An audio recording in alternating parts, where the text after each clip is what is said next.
Greetings, adventurers, and welcome to the Micflayers podcast, coming to you today from a shop full of glorious goods. My name is Martin O'Dwyer, and I'll be your host for today's episode. And joining me, as always, is your host, Conor O'Brien. How are we doing today, Conor?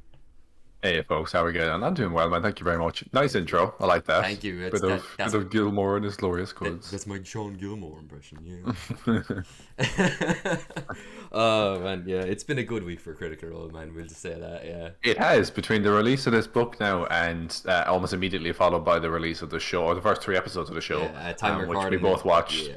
Oh, so top good. Notch. It's so good. Top notch. It's so good. I nearly cried. It honestly, it brings me back to a simpler time when, I don't know, there's something about going, whenever I go back to anything that has to do with Campaign 1 or Critical Role, particularly if it's like, pretty much, I think maybe like Craghammer, the Briar Woods, and then the early parts of the Chroma Conclave. I'm like, that's just like prime early Critical Role. You know, there's some great stuff in there. I don't mean to alarm you, but I'm just looking at the date there and thinking about when that was. That's almost 10 years ago now. It's not, is it? It is, because I remember watching it when I got my first. I used to watch it in my first full-time job out of college, and I graduated college in 2015. It's almost it's 8 years, like. Yeah. That tracks. That's scary. I remember when we were in our first D&D game and we were told about Critical Role by the DM who was running the game for us, and I went and I watched it and I had no idea what I was watching, and I was hard for me to get into the first couple episodes, as I think it is for a lot of people, because the audio wasn't great and you really didn't know who was going on, who you're listening to, or what the story is. But every now and again I will go back and just pluck a random episode from the Craghammer arc or the Briarwood arc, and I'll just listen to a bit to it, just to kind of, not even really to revisit the story, just to revisit that time. I don't know, there's some utterly great stuff in it. I really love the dynamic of the group for campaign 1. Like, it's they've got a really, really fun dynamic, and I think they captured it perfectly with the show. I've already seen people like screen capping. It's like a thing of 4 screen caps of like Grog carrying Pike on his shoulders. Yeah, and it's like, I love their dynamic, and I'm like, yes. I want to see Grog and Pike just kill something together, and Pike go, I'm a monster. Obviously, like with Tara is familiar with Critical Role, but she hasn't watched it extensively. Mostly Campaign 1. She doesn't know a lot about Campaign 1. Yeah. And when she asked me, like, she saw Grog and Pike were very close, and she asked me, like, are they that close in the stream as well? And I explained to her the backstory of how Grog was part of the herd, and they were was it Pike's grandfather or her uncle or something like that? Pike's grandfather, I think. Yeah, was about to be robbed by them, and Grog was the only Goliath who was like, hey, leave him alone, he's just an old man who doesn't have anything, he's not causing any trouble. And then they kicked the SH1T, it's still early in the podcast, so out of Grog and left him for dead. But then your man brought him back, and Pike healed him, and that's how they were friends. Absolutely. I feel like it's all very much there in the show. You also see a little bit of Percy Vex as well, just the little startings of Percy Vex. Same with Vax and Keyleth. There's the bit where he like catches her staff and like smiles at her and gives him, and then when Keyleth interrupts Vex and Vax when we're like, we have a home, and like if you look at like Vex is furious looking at her, and Vax is just like smiling up at her like a lovesick puppy. Yeah, it's great. It's good. I think they're absolutely. The animation looks great as well. It's really colorful. It's crisp. Like, it looks great. It's like a great blend of like Western style, like almost like the DC animated style animation, but also you can clearly tell there's a lot of anime influence in there, and it's so fun. I think Taliesin had a tweet about that the other day, because he said he was just talking about how it's weird because most of them got their start in dubbing anime, and so to see them dub anime, get jobs, have a D&D game with their co-workers, and then have that D&D game become a streamed show that is influenced by anime is a really weird full circle thing, which I think is really cool to give a nod to. And then that show will be dubbed into Japanese by Japanese voice actors. Yeah, exactly. Full circle, complete circle. Like. I think someone, without giving away any spoilers, because realistically, I think most people listening to our podcast would probably have heard of Critical Role or be somewhat familiar. this is 110% a show that you could watch if you've never played D&D and never watched Critical Role. You could totally watch this show in the same way that you watch Castlevania or what else? What other animated shows we've had recently? I've been pitching it to people who aren't into D&D as Fantasy Invincible. Invincible, actually, yeah, sorry, Invincible is a good one. It's a very similar tone where it can be funny but also serious and a little bit graphic, and it's definitely very adult. Yeah. Jesus, there's that opening clip you see Scanlan in the first episode. Like, oh man, they not even the first time when Percy comes through the wall, but the second time when like your one is like, and what's that gnome doing with my daughter? Like I was like, wow, okay, they are not shying away from any of this. No, I think it's so good. And I had a point to make there about the show. Something about being open to all people, and then, you don't need to be a D&D fan or a Critical Role fan to watch it. I don't know, not at all. So there's something about spoilers I wanted to say, or I didn't want to make a spoiler about something. That's left my mind now. Yeah. I was talking about something. I apologize. I was talking about something, and I want to make a point about that in the show. Oh yes, someone caught a thing on Twitter of the moment where two particular characters, bad guys, show up. Yes.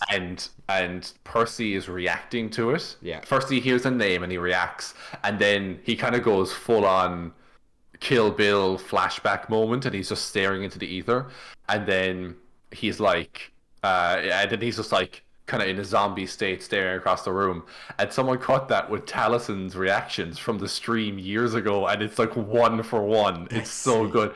Literally, like the name is mentioned and you see Percy just go, and he kind of turns with wide eyes, and you see the same thing with Taliesin at the table where he's mentioned it. Taliesin kind of makes this like, oh we're doing this kind of face. And it's brilliant. It was like a 3-part little gift thing, and it was so well done. But yeah, so that's our very, very hearty encouragement. Go watch The Legend of Vox Machina. It's really, really awesome. And what's really great is, at the moment, I think, I haven't checked it recently, but I saw an article that it had 10 out of 10 on IMDb, which I'm sure is heavily, heavily, heavily tilted by critters. But if this does really, really, really well, like, not only will it open like a whole brand new world of people, it's probably going to go like, oh, I like the show, let's watch Critical Role, let's play D&D. It's just going to be the same big loop it did again when the stream got really big, and I'm so excited for I'm like so excited for so many people to get into D&D off the back of this cartoon. Like, it's absolutely going to be so good. And like, I was watching the video as well, someone pointed out, was like, it's a far more important show than any of us realize, because this is all pre-release, obviously. So they're saying, like, if this is as good as everyone is expecting it to be, and it can break into like mainstream consciousness, like, that will be bigger for D&D than bigger than Stranger Things, bigger than everything like that's ever come up. Like, in terms of the profile for the hobby, and can show like people like Hollywood and stuff like that no, like, you can do really, really good content based on Dungeons and Dragons, and you don't have to make it that really cheesy, corny, like, terrible kind of old school fantasy style. Like, I watched a reaction video of someone reacting to the trailer, and he was like a screenwriter, and I was curious to see what non-Critical Role people said, and straight away he goes, is this the guy, is he like French or something? No, he's not. I don't know, he wasn't French, he was like American. He was like, but like, he was straight away he was just like, there's too many elves, you need like one of you, and he was basically just trying to turn it into Lord of the Rings, and I was like, you are everything that's wrong with the creative process in Hollywood right now. But like, you need one hetero human male so that the audience can relate and all this kind of crap, and like, you need one female, and there has to be a love interest and blah blah, and if you want, you can have representation in these categories. Fuck off. Anything with a pointed ear was an elf, like, obviously, like, regardless of like the drastically different heights. Anyway, do me a favor, don't link me that video, because I don't need my blood pressure raised in that way. I'll stop giving out about that, and we'll actually get to the point of why we're here and what we're talking about this week. Let's go. Yes, let's effing go, because it's already in the podcast and I can't say it. I already cursed. I'm not going to bleep it. Did I? I cursed already. Oh, that's fine. It's not my fault. But yeah, today, following up from last week, where we did sort of an old versus new comparison of the 4 subclasses that came out. We about 3.5. We didn't quite finish the sorcerer, but I was actually going to say, if you want to take up the Rune Child from where we left it off last week, I'm down to because I can handle the rest. Yeah, absolutely. Okay, we'll do a quick run through of it. I won't spend too much time in it. Okay, so if you're watching from last week, literally you can pick up exactly here and just finish out the rest of that conversation. Exactly. So I think what we didn't talk about last week was three things. Yeah. One was called Sigilic. No, we talked about Sigilic Augmentation because you made a joke about sigil and sigil, like Matt Mercer said. Yeah, I was waiting to see how you could say it. Yeah. Yeah. And then I think we didn't talk about Manifest Inscriptions, Runic, Torrent, and then Arcane Exemplar. So as it is with Manifest Inscriptions at 6th level, you can reveal hidden glyphs and enchantments that surround you. As an action, you can spend one charged rune to reveal hidden or invisible arcane traps, marks, runes, or wards, or sensors or glyphs within 60 feet of you. They glow with dim light and have a 5-foot radius for 1 minute. You have advantage on intelligence arcane checks to discern the nature of any magic revealed in this way for the duration. If the glyphs you reveal mean something in a language you can't read, you can understand them while they're glowing as if you know the language. Pardon me, as if you know the language. This one's kind of cool. It's basically like a combination true seeing, see invisibility, detect magic kind of setup. Yeah. Reminds you like Eyes of the Runekeeper that Warlock gets. Well, they can read all languages and stuff. Yeah. I like that. I like that. I like that you can read them. It's just like your innate connection with runes allows you to read anything in runic languages as long as you have it. As long as you're kind of tuned into your magic with it by expending the rune. Exactly. It's pretty good. I think it could be really, really useful. It depends on where you are. It depends on the situation. It's a little bit situational in the sense that if you're going into a bandit hideout and you're checking for traps, you're probably not checking for magic traps because bandits are less likely to be using glyph and warding and stuff like that. But if you're going into like a high level mage's like necromancer's tower or something like that, this is absolute gold because it lasts for a minute. It's 60 feet, which is big. You can walk through entire areas, and any sort of arcane trap or anything that might be in the area, you'll be able to see. It'll glow. I think it's quite cool. It's good. I don't know that it's necessarily good all the time, and I think that from a design perspective, that's why they allowed it to be. They called it so many different things. Like if it's an arcane trap, a mark, a rune, a ward, a sensor, a glyph. They gave it a lot of different things to cover their bases so that it works on a lot of different stuff. Yeah. And then they also made it so that what was it? They made it glow as well, so it's really obvious where the traps are. Actually, out of curiosity, if the glyph reveal means something. Oh, they glow actually. So when you cast this, they glow with dim light. So even your allies can see exactly where you can just highlight any magical traps. Like if it were a magical trap minefield, you could just highlight all of them. Yeah, it's like the Luminol with blood spatter you see in crime shows. Like except it's magic, and you're just like and all the. Yeah, exactly. Yeah, it's pretty good. I don't know that. I will say it's pretty good. It's not amazing, but because you actually get two things at 6th level, I don't think that's too bad. Yeah. And I feel like it's very on brand. The other one was the Sigilic Augmentation, which you talked about last week, where when you make a Strength Dex or a Constitution Ability check, you can expend a charge rune as a reaction to gain advantage on the roll. In addition, when you are forced to make a Strength Dex or Con saving throw, you can use a reaction to expend a charge to gain advantage on that roll for the saving throw. Once you use this feature, you can't use it again until you complete a long rest. I think when the two of them paired together, it's a fairly decent set of skills for 6th level. Yeah, absolutely. Next one's 14th level Runic Torrent. Actually, I forget what this one is now, but usually your 14th level is fairly good. So you can channel Runic energy to overpower even the staunchest defenses. When you can, oh yes, I think I remember this. It's when you cast a spell, you can expend 2 charges. Very good. This is very good. You can expend 2 charges or charged runes to cause a spell to deal force damage instead of its usual damage type. Additionally, all creatures targeted by the spell or within the spell's area must succeed a strength saving throw against your spell save DC or be knocked prone or pushed up to 15 feet away, your choice. Once you use this feature, you can't do so again to give you a short or long rest. That is really good. For the cost of only 2 charges, which is basically the cost of 1 sorcery point when you consider the maths behind it, that is really good because that's a force lightning bolt hitting 3 people in a line. That's a force fireball hitting a whole swath of people and then knocking half of them prone probably. Yeah. That's really good. It's really good. I like anything that allows you to change a spell's damage type. I'm here for because it's just always so useful. But specifically changing it to force, Oh my god! The only way that would be worse would be if it was psychic damage, because then nothing. Like, because I'm pretty sure. Am I remembering it wrong, or doesn't the Broach of Shielding give you resistance to force damage? Resistance to force damage and immunity to the magic missile spell, I believe. If I'm not mistaken, yeah.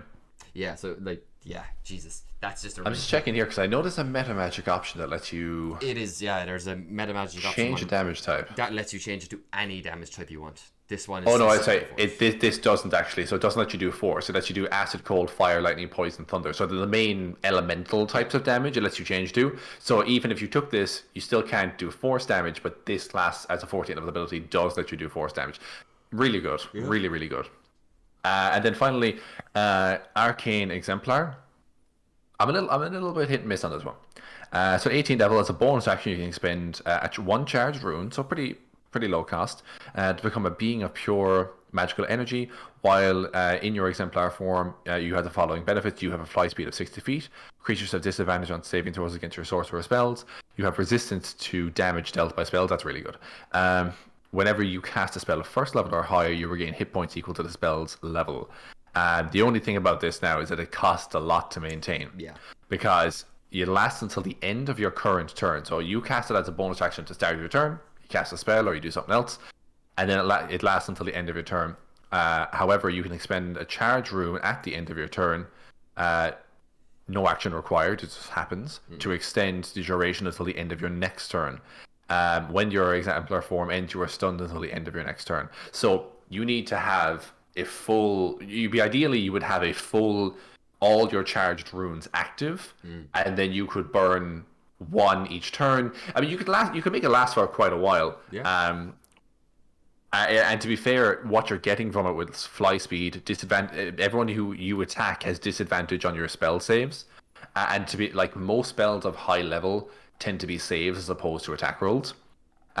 You have resistance to damage dealt by the spells, and you by all spells. So that means you're taking a lot less damage right away. And then whenever you cast a spell of first level or higher, you regain hit points, not temporary hit points, straight up hit points for every spell of first level or higher you cast. And that as well, it's really good. That built onto the sorcerer kit as well. If you have like quicken spell and stuff. Oh no, you couldn't. It wouldn't matter because you can't cast 2 level spells in the same turn. One would have to be a cantrip still, yeah. So but that wouldn't heal you then because a cantrip spell level is 0. Exactly, yeah. But still, I mean, like it's still really, really good. It's definitely. I like it. It almost kind of reminds me of a paladin, like a 20th level paladin ability where you do some sort of transformation into the pinnacle of your oath or whatever. But yeah, I like it. I think it's pretty good. Overall, I think the subclass that's much better than the paladin one that's in this book. We'll get to it. Yes, I think good subclass. Basically all the subclasses we got previously have been reworked and, in my opinion, buffed. I think all of them, you could argue, have been buffed. Some wouldn't. Others think the Bloodhunter hasn't been buffed too much, but he was already kind of good to begin with. I think the Juggernaut has been buffed massively. Juggernaut has a serious glow up, yeah. It's really, really good now. But yeah, that's the 4, and that's the end of last week's episode. Now this week, now back episode 52. Here we go. There we go. So we're on episode 52. Yes, officially 1 year's worth of content. Oh my god. Yeah. Right. So what we're gonna do? I know, Conor, you did it alphabetically last time. I definitely haven't done it alphabetically. I'm gonna go by how I did my notes, which is how they appeared in the book. Go on. So first off is legitimately this is probably one of my favorite subclasses in this book. It's such a cool idea, and it fits nicely into an area that isn't explored by any other class really. And that is the College of Tragedy Bard. Okay. I love the concept of a subclass that benefits from failure.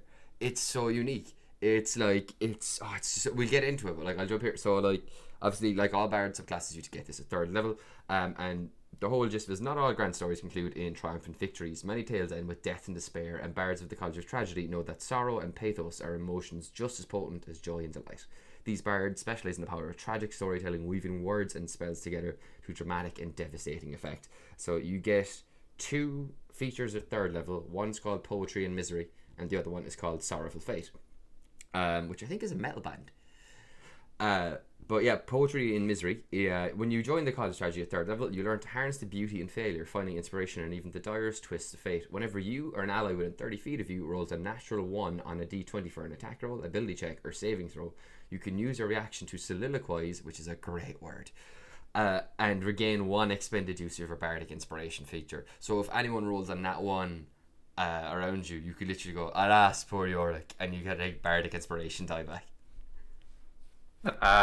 I'd like to point something out about this feature that is actually very cool. Yeah. It's when you roll the die, not when you roll a 1 and fail. It's when you roll. Yeah. So if you play a halfling College of Tragedy and you roll a 1, that counts as you rolling a 1 and getting a Bardic Inspiration back. But then you can re-roll that 1 and potentially get because halflings are not immune, but are far less likely to end up with natural 1s. Yeah. I think 1 in 400 chance. This can also work off luck too. It would. If you roll a natural 1 and you have lucky defeat, you can choose. You'll get your thing back. You'll get your 1 Bardic Inspiration back because you did roll a 1. But then you're perfectly willing or able to roll a second one. Now you have to use your reaction, so you can't. If you make more than 1 natural 1 in a round, you can't benefit from that. Yeah. But even to be able to, I don't think any other classes can regain their Bardic Inspirations in a turn or in a round of combat like that. I'm going to be honest here and say my bard knowledge isn't super high because I haven't DM'd for one or played one yet. But yeah, no, it's very, very good, and like I said, it's filling a niche that no other real sub. Like I off the top of my head, I can't think of any other subclasses that specialize in when someone fails, this thing happens. Yeah. I would say it is offset. I read the class the other day. It is offset by the fact that I think this class has a few more things you can do with your Bardic Inspiration. Hence, why you're allowed to earn some back because you'll probably end up spending more with the abilities that are here. Exactly. So, Sorrowful Fate. Starting at 3rd level, you exploit a foe's peril to instill deep feelings of sorrow and doom. When you are an ally, you can see forces a creature to make a saving throw. You can expend 1 Bardic Inspiration die to change the type of saving throw to a Charisma save instead. That's so good. Also, if the target fails save, roll a Bardic Inspiration die. The target takes psychic damage equal to the result and is plagued with regret for 1 minute. If the target is reduced to 0 hit points during this time and can speak, they are magically compelled to utter a darkly poetic final word before succumbing to their injuries, and it refreshes on a short or long rest. You force them to do an epic last word, but if you kill them with it, I love it. Depending what you're facing, like a lot of monsters don't have great charisma. Like a white dragon, maybe? White dragons don't have great charisma, I don't think. Well, I think they have a little bit, I can't quite remember. But like some dragons do have good charisma, but like not all giants. I don't think a lot of giants don't have great charisma. So if you're smart about it, and you're like, or like for example, if you're like, I want to get this big barbarian dude, he's really big, he's really strong, I need him to fail a strength save. He's never going to fail a strength save. Force him to do charisma, and then he's going to end up in it, like potentially failing that as a result. Yeah. I do like the fact that he's forced when he dies to make this. That's depending on the DM you have, that's either a blessing or a curse, because the DM then will be forced to come up with these dark, poetic, insightful kind of things. Like they're just you might, darkly poetic final words. I can just imagine the DM getting tired of everything. Like, everyone in this region says "woe is me" as they die. Yeah, exactly. After a while, you might just get fed up with it. I can imagine like a bandit lord being struck down or shot in the heart with an arrow, and then he's like, "Oh, I spent my entire life stealing from other people to fill the emptiness inside myself," and he just keels over. you kill like an evil guard in a town. He as he falls over the balcony with an arrow in his chest. He goes, "I was one day from retirement." I think it could be fun. It could be kind of funny if your DM's up for it. Yeah. I would definitely. If I was going to play this, I would definitely talk with the DM about this particular feature, and I'd be like, I would just be like, please, will you just run with that anytime it's active and just have fun with it? And I think it could make for some really funny moments at the end of combats and stuff like that. Yeah, I really like this. It's so goth. I just absolutely adore it. It's so. This is the most emo of emo subclasses. Yeah. At 6th level, you get Tale of Hubris. You learn to weave a magical narrative that draws out the fatal arrogance of your foes. When a creature scores a critical hit against you or an ally within 60 feet of you that you can see, you can use your reaction to expend 1 of your Bardic Inspirations to target the attacking creature and evoke the story of their downfall. For 1 minute or until the target suffers a critical hit, any weapon attack against the target scores a crit on 18 to 20, and at 14th level this scales up to 17 to 20. That's pretty good. That's pretty tasty. Yeah, it's really oh god, that's so good. The next, you also get a second feature at 6th level, called. Just on that Tale of Hubris thing, I think that if you're smart about how you play that, and you have like, do you have advantage on? You don't have advantage on the rolls, yeah? No, you just have critical hit on that. Yeah, I think if you're a paladin in your party or something, I know all too well having a paladin playing your game and just knowing that as soon as they roll that natural 20, it's boom, 5th level smite or 4th level as high as you can go. 3rd when you hit level 11 because you get the improved Divine Smite. Oh, okay.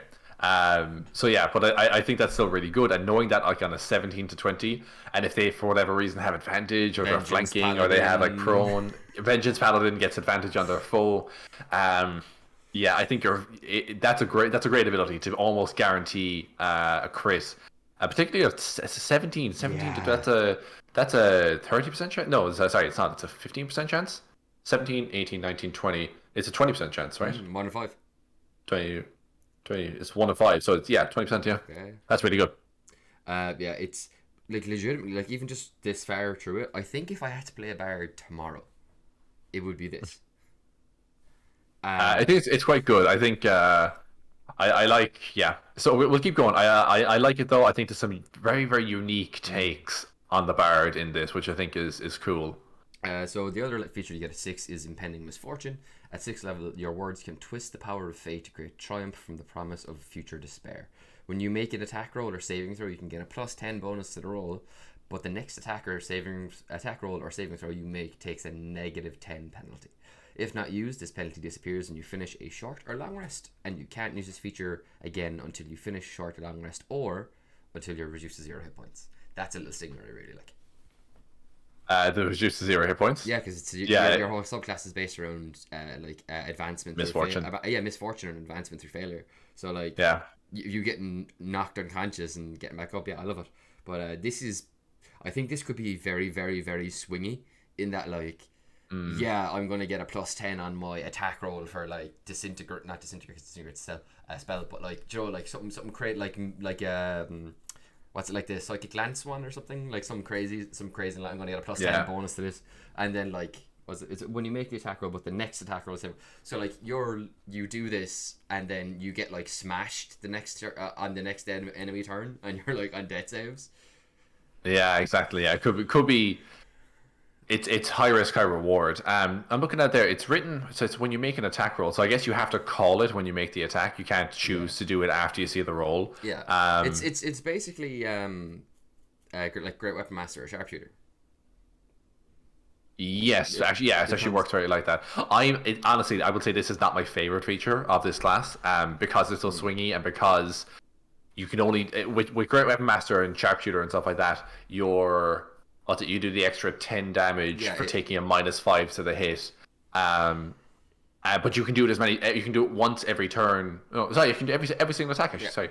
Yeah, so you can choose to do every single attack.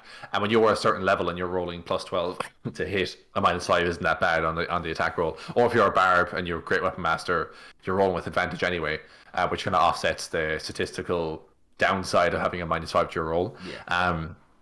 It's not my favorite, just because you can only do it once. And if you have to call it before you make the attack roll or ability check, well, actually, saving throw.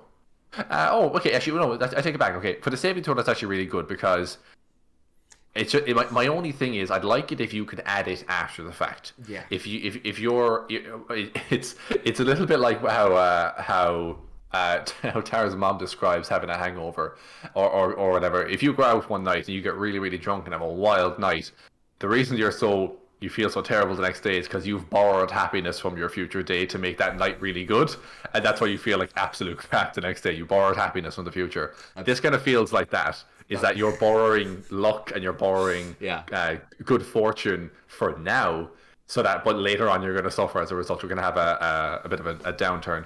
I just wish you could choose to do it after you see the roll. Like if you make an attack roll with a high level spell or something like that, and you're like, that's going to miss.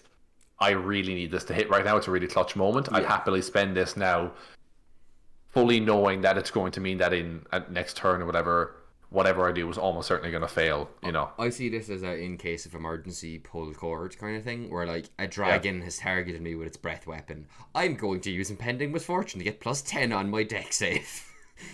Oh yeah, I mean, I think the save is a bit more because but I just feel like I on an attack roll, I don't see myself using it as often because, I mean, I could very easily roll a 17 or an 18 or 19 on the attack roll and not need it, and then I feel like I'd wasted it, you know. Yeah, but as well, it's only for you as well though, so I can see the attack roll portion of this ability not really coming into play an awful lot for bards.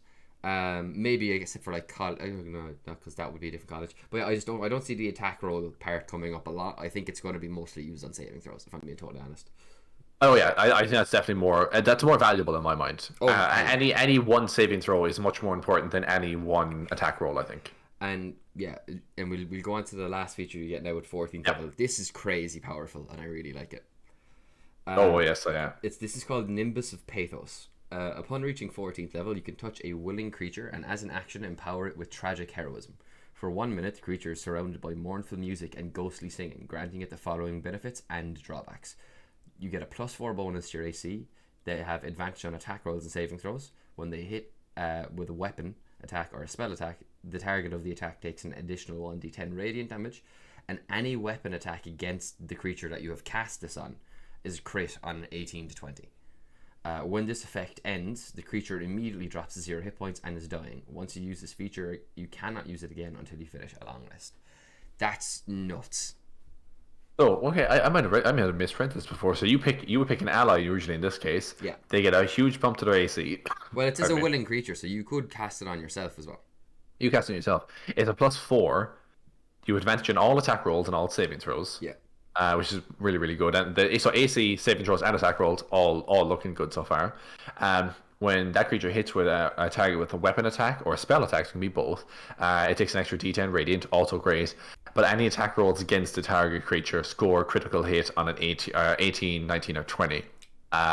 So again, it has a thing where it's like, this is really good, but there is a downside to it in keeping with the theme of the class. And there's an even bigger downside to it as well then when the spell ends. Yeah, so when this effect ends, the creature immediately drops to 0 hit point and is dying. Once you use this feature, you can't use it again until you finish a long rest. So, I wonder. Yeah, it's you really want to pick a good point in a battle to use this. It's very much a last ditch effort. This feels like your last stand kind of thing, or like, do you know what this is? Do you know what this is now? And this is to make a movie reference that I think is perfectly suits this. It's in Logan when Wolverine loads himself up with all the chemicals to go on one last berserker rage. That's what this is. Yeah. No. Okay. Do you know what? Okay, you could play this smart if you have a cleric in your party and the cleric casts Death Ward on you, and then you go and you do this. Oh, I didn't even think of that. That'd be so good. Because then you and Death Ward is non-concentration. It lasts for 8 hours. As long as they cast it earlier in the day on you, you can then use this and you'll drop to 1 hit point instead of being on 0 dying. This would be disgusting on a Zealot Barb. Because they don't become unconscious when they hit 0. Like imagine they could keep going. Imagine casting this on Wabu, like a high enough level. That'd be. And here's the thing. Oh my god, yeah, because they have a +4 to AC. So if Wabu's currently 18 with his swords. Yeah, 22. So 22 armor class. He has advantage on all his attacks and saving throws, so he wouldn't have to reckless. So he doesn't have advantage on. Or attacks don't have advantage on him. No, Oh no, they don't get it out. Oh yeah, sorry, go on. Yeah. So because he gets advantage anyway, he would not have to reckless. Yeah. He could therefore offset the fact that 18, 19s, or 20s get crits on him. Now, I okay, for our game, maybe not, because I crit Wabu an unnatural amount of times. I don't know why, but the dice don't like Wabu when it comes to critical hits. But the extra rate, is it every weapon attack, or when the creature hits a target? So every single, and he makes 3 attacks a round, so that's 3d10 of radiant damage. Potential 30 radiant damage, yeah. Yeah, if you put that on a Zealot Barb, that's some insane stuff right there. Bro, and they would rage through the nat or the 0 HP and everything. Yeah. But like even if you just put this on a high enough barb, if they're like low health and you just stack this on them to give them one round where they just wreck the gaff before they go down, like they can do this, and then if they're 11th level barb, what happens is they drop to 0, then they make a DC 10 saving throw and they're back at 1 hit point. Also, it's worth pointing out as well that this ability lasts for a minute, and most fights do not last for a minute. Yeah. So if you cast this, like the chances are the fight will end well before this effect does, and then after everything's done, 20 seconds will pass, and then whoever this was cast on will just keel over at that point, and you can heal them straight away because you're already out of combat. So it's actually not that the drop to 0 hit points is not that big a deal in this case. Huh? See, the problem is when this effect ends, dispel magic. Wait, say that again? When this effect ends, dispel magic. Because but like when combat ends before the actual spell takes full effect, is it? Or? No, as in mid. Like let's say this bard goes first. The bad guy goes after them, and then the third character is like a melee fighter that they're going to power up with this, right? Let's say it's like a Grog Strongjaw Frenzy Barbarian, right? So you go, right. He's about to drop just because of he's got no health. Nimbus of Pathos. So you spend your turn doing that. The Barb is going to go after the BBEG, and they're going to wreck shop with this buff, right? BBEG is a spellcaster, comes to their turn, they go dispel magic and dispel the Nimbus of Pathos. Oh, which means that effect ends, therefore they do drop to 0 hit points. It's like haste. Yeah. But way more punishing. I was reading that the entire different way because I was reading it like, oh, if you end it before, but it just says when the effect ends, which doesn't mean it has to run its full course. If it ends at any point along the 1 minute line, dispel magic if your bard gets knocked unconscious. I don't think the bard has to stay conscious, do they? No, actually, sorry, it's not. Sorry, for some reason I thought concentration. Yeah. But yeah, like you dispel magic. Yeah, dispel magic is big. Dispel magic is a really big what's the word, foil to this ability. Now it's still really, really good. Like we said, if we popped that onto you or popped that onto Wabu you guys would absolutely would be disgusting. Well, that's because Wabu is a crazy damage dealer anyway. No, but like just because he can rage through death, like he doesn't matter. Because of the Zealot Barb thing, yeah. No, yeah, great. That's great. Overall, I do think I like the subclass. Yeah. Again, I think the Impending Misfortune thing is a little bit hit and miss, but it's also similar to the Rune Child. You get 2 abilities at 6th level. The Tales of Hubris one, which is quite good, and then the Impending Misfortune one. So together, I think it's a pretty decent thing, a pretty decent ability to get at 6th level. Yeah, it's like I think it's all like I'm actually really like this. I really like this subclass. Like I said, if I had to play a bard tomorrow, it would probably be this one. Just because it's so much fun and so different and unique. We'll move on to the Moon Cleric here now, which is next, because we did the Blood Cleric last week. Because that was one of the original classes. So the Moon Domain, since the founding, all mortal creatures have looked to the skies and sensed the power and mystery carried by Catha and Ruidus, the 2 moons of Exandria. So this is very tied to like the Exandrian world, if you want to import it into your class. But you could obviously, like, it's very easy to just stick another smaller moon in your world that is only seen like every 3 weeks or something when the lunar cycle is a specific way. It's very easy to wind this around. But the Moonweaver herself is said to guide her worshippers from within the pale glow of Catha, revealing hidden paths and granting inspired dreams to those who pray to that moon. Distant dark Ruidus is often regarded with awe and apprehension, considered important for fell deeds and bad luck. Clerics of the Moon Domain draw on their divine connection to these moons to wield light and shadow, invoke good fortune and ill favour, and reveal or conceal as they see fit. And my lights have changed again. I really need to remember to set that timer off.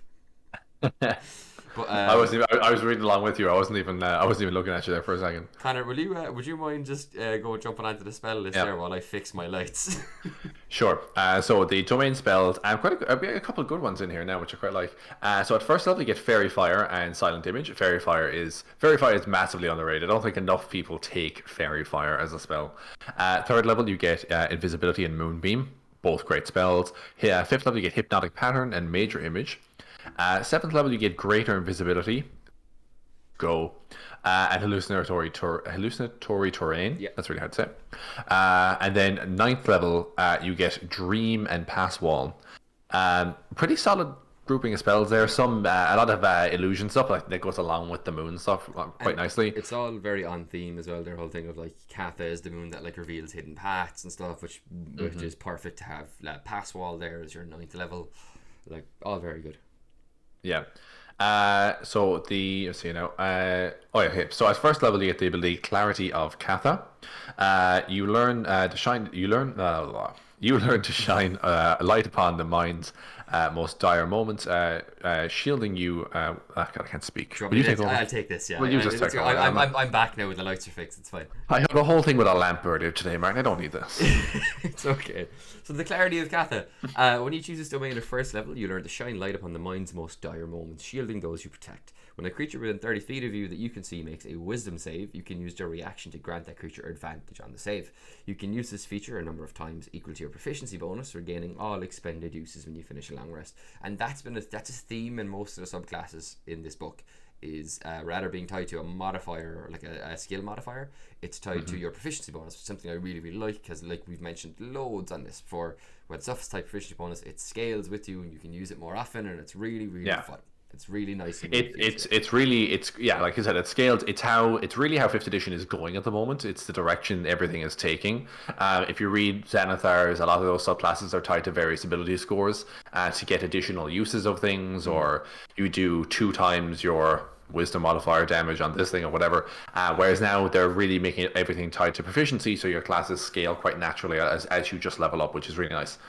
One thing I've actually seen that seems to be a trend in when Matt Mercer designs subclasses and stuff, lots of classes will have at least 1 or 2 reactionary abilities, so that at all times you can contribute to combat. Like that, the bard there, reaction when someone rolls a nat 1, reaction when someone does this, reaction when someone does that. This one, reaction giving someone advantage when they make a wisdom save. All really good. There was a few things there in there's obviously this ability, Clarity of Kappa, and then the Bard we talked about had a few things like that. I think the Juggernaut from last week had a couple of abilities where when you knock a person with your knockback ability into one of your allies, they can take a reaction. Yeah. So it's very collaborative, and it's a lot of. I think reactions aren't used enough sometimes. Yeah. Because I think it's really badass to be like, this person does this, and you quickly go, oh, I can do this ability to counter it, and it's why I love counterspell. Literally why I love my class. It's like, I hit my ally, I block like 3d6, like 2d6, 3d6 now, no, 3d6, no 2d6, 3d6 to 10. I'm like, I block this much of it, and then when I get to 14, it's gonna be like, I block this much of it, and now you take that damage. Yeah. As force damage, it's going to be sick. But anyway, getting back on topic, the blessing of the full moon is your channel divinity. You get it at 2nd level. So you've a choice of 2 options, for each representative of one of the 2 moons of Exandria. So there's blessing of the watchful moon, which is for 1 hour the blessed creature's speed increases by 10 feet, and you've advantage on wisdom, perception, or survival checks involving smell or made to track a creature.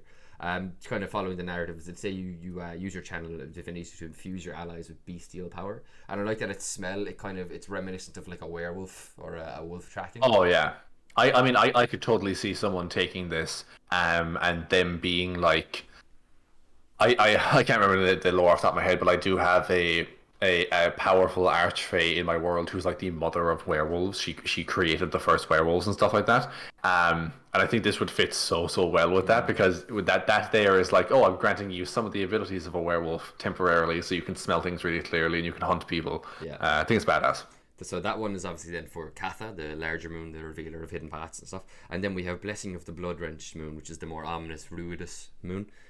For 10 minutes, the blessed creature has advantage on attack rolls against the target if at least one of the creature's allies is within 5 feet of the target and the ally is incapacitated. So it's basically 10 minutes of advantage that works like sneak attack. Pack tactics, right? Yeah, sorry, dude, that's the way easier way of explaining it. It's pack tactics. You get pack tactics, which is really good. Which is also a thing wolves have, which is just totally on brand. Yeah. That's great. That's a great ability. So then at 6th level, you get your other channel divinity, Mind of Two Moons. This is really strong, but I like that it's limited. So starting at 6th level, you can use your channel divinity to invoke the twofold arcana of Exandria's moons. By expending one use of channel divinity, you can cast a second concentration spell while already concentrating on the first spell, as long as both spells are on your list of moon domain spells. If you need to make a Constitution saving throw to maintain your concentration on both spells, you make the save with disadvantage. On a failure, you lose concentration on both spells. Now, does that say you make one con save but with disadvantage for both of them?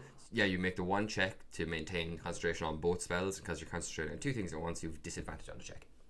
That's quite good. I remember, actually, I don't know if it's in this book or not. I know Matt had a thing in the original version of this book where it was a feat you could take to concentrate on 2 spells, but every time you would be hit, let's say you got hit and the DC was 10, you would make a check for each spell. But if you're getting hit multiple times in a round, you're rolling a lot of saves there and stuff, and it got a bit messy. This is much nicer where it's 1 save, but you're at disadvantage, representing the fact that it's twice as hard to maintain. Yeah, it's really like, and I think that can be really powerful as well, because like just looking at the domain spells, what you've got like, so You like, could have a greater invisibility and fairy fire up. I was thinking major image and hallucinatory terrain. Both work as well, yeah. Like you could do some really cool illusionary combos you could there. make like a fake castle on a mountain with that. Yeah. Like You can make the mountain and the castle, and Yeah. you could make the environment look like it's on fire or something, and there's a dragon standing in the middle of it. Or you could go to a cliff edge and silent image a bridge extending out across, and then hallucinatory terrain a mountain on the other side with an entrance, and then just leave it there for people to fucking walk to their deaths. And I just swore, it's grand. We're fine. I'm just love the spell Dream. I think, if I'm not mistaken, is the one where you can go into. You choose creature notes. That's the like really Wheel of Time spell, I think, isn't it? Is that the one where you can communicate someone through a dream? Yeah, I think so. Yeah, the message appears. Yeah. That's very Wheel of Time. There's a lot of the dream, like in later seasons, a lot, not super late, but like there's a lot to do with the world of dreams. It's called Telan Riad, which is very Welsh, which I like. But yeah, anyway, back to our Moon Cleric. 8th level ability is pretty cut and dry. Like most clerics, empowered cantrips, you get your wisdom modifier onto damage dealt by cantrips. That's fairly standard for half of them, and the other half get the elemental ability on their weapons and stuff like that. Exactly. And then the capstone ability for this cleric subclass is called Eclipse Avail Omen. At 17th level, you can call upon the Vermilion Moon Ruidus to flare in the sky above you, eclipsing all other light. Its power surrounds you even where the sky can't be seen, and even on other planes. As a bonus reaction, you can manifest an area of reddish dim light in a 60-foot radius around you. In addition to the normal effects of dim light, creatures in the area make saving throws with disadvantage. When you create this eclipse, you can choose any number of creatures that are unaffected by it, so you can choose your whole party and yourself. The eclipse lasts while you concentrate, as if concentrating on the spell, for up to 1 minute. Concentrating on this feature counts as concentrating on a moon domain spell for the purpose of your Mind of Two Moons feature. So I love that tie-in. So good. Yeah, that's a 120-foot radius or diameter area, which is enormous, and it's disadvantage on all saving throws. Yeah, and that's a fantastic ability. And additionally, once per turn, when you deal radiant damage to any creatures in this area of dim light, you can curse one of those creatures until the eclipse ends. No action required. A creature cursed in this way has its speed halved. It can't regain hit points. Once you use this feature, you can't use it again until you finish a long rest. That's awesome. Yeah. I mean, it's 17 levels, so it would want to be, but that's a great capstone ability. I love this subclass. I love this subclass. They're so, like, fair play to Matt and James Hake, and I can't remember the third person who wrote this. One sec. Hannah Rose. I hate you so much. I hate you so goddamn much. Oh yeah, if you're wondering, folks, Martin hasn't gotten his copy yet. Unfortunately, there was a mix-up and stuff like that. Someone stole my copy. I was going to use the term mix-up, but yeah, someone is an awful fiend that needs to be smited because they did steal your copy. Yeah. But yes, it's on. Hannah Rose was the other contributor to the book. At least writer, I have the contributor. PDF. At least I have the PDF. Thank God. Yes, exactly. Okay. Sorry. But yeah, this I love the subclass. Do you know what I love? I love it because one, it just has genuinely very useful abilities. I also love it because it's sorry, this damn cough. I also love it because it's so. I don't need to tweak anything about it. It so genuinely slots into my homebrew world so well. Because I have a lot of moon-related stuff with elves and stuff like that. This fits in beautifully, so well. I was just reading this the first time I was reading it when I was writing my notes for this, and I was like, Conor's going to make us fight one of these at some stage soon. I could feel it. I could just feel it. Because your world does have has 2 moons that orbit each other, just like Ruidus and Katha. Like literally all you. Well, they're on opposing sides of the planet, and they stay opposite ends, opposite poles at all times. That's what I meant. Yeah. But you know what I mean. But you could totally rewrite it to be like, yeah, it's I have 2 moons. One is the Fey moon, and one is the Shadow moon, and that's the Shadowfell. Yeah. you could totally just rejig some of the stuff in this class to be those 2 moons, and you draw from different powers based on different things. Yeah, totally. Yeah. After that, we're moving on to Druid here with I think this is a really interesting concept for a Druid. It's the Circle of the Blighted. I've talked to you before about a concept I had for a Druid that was basically a Plague Druid. Yeah. And I was thinking of building that out of Circle of the Shepherd, because they get a thing when they summon creatures. Those creatures have extra hit points and a whole bunch of stuff like that. That makes it so it's a pretty good choice for this kind of Plague Druid that can summon swarms and swarms of rats. This might be my new class if I'm going to play that character at any point, because there's some stuff with summoned creatures in this which I'm like is so perfectly aligned with creating a Plague Druid. It's I would say it's one of the more complex Druid classes for sure as well. Yeah, oh absolutely, yeah. In terms of getting a feel for the Circle of the Blighted, those who channel the magic of life and nature often find themselves drawn to a particular shrine or natural site, binding their body and spirit to these places of power. Such druids draw vitality from their chosen location, protecting it with their lives, but not all succeed in defending these sacred realms. Whether through the subtle corruption of vile magics, the tainted presence of an ancient terror, or a terrible mistake unleashed by the druids themselves, a land can become cursed with magic that warps any druid bound to that land. Twisted by their connection to an unhallowed territory, these guardians come to embody the defiled nature they serve, exalting the natural process of decay and using it to further their own goals, or sometimes seek a means to end the curse that plagues them. The art is awesome as well, I will say. I love it. I think it's a Fairball, is it? Yeah. It's a Fairball, yeah. Camellia Springflower, and she looks like something out of Resident Evil 4 in the village. Yeah, I was going to say she is very. So this is where at the second level you get kind of the thing that your whole class really revolves around, which is the Defile Ground feature. Yeah. Starting at second level, when you choose a circle, you can use a bonus action to corrupt a patch of land or an area of water. I really like that it's land or water actually. In a 10-foot radius centered on a point within 60 feet of you. This corruption lasts for a minute. The corrupted area is difficult terrain for creatures that are hostile to you, which is nice. So that's basically a 20-foot patch of land for someone that is hostile. Additionally, when a creature in the area takes damage from an attack or spell for the first time on a turn, it takes an additional 1d4 necrotic damage. You can move this patch of corruption up to 30 feet as a bonus action, so just like Spiritual Weapon. Flying creatures are unaffected by the corruption, which feels pretty right because they're not in contact with it. Yeah. And then starting at 10th level, the area of your defiled ground extends to a 20-foot radius, so that's a 40-foot diameter you're covering with that.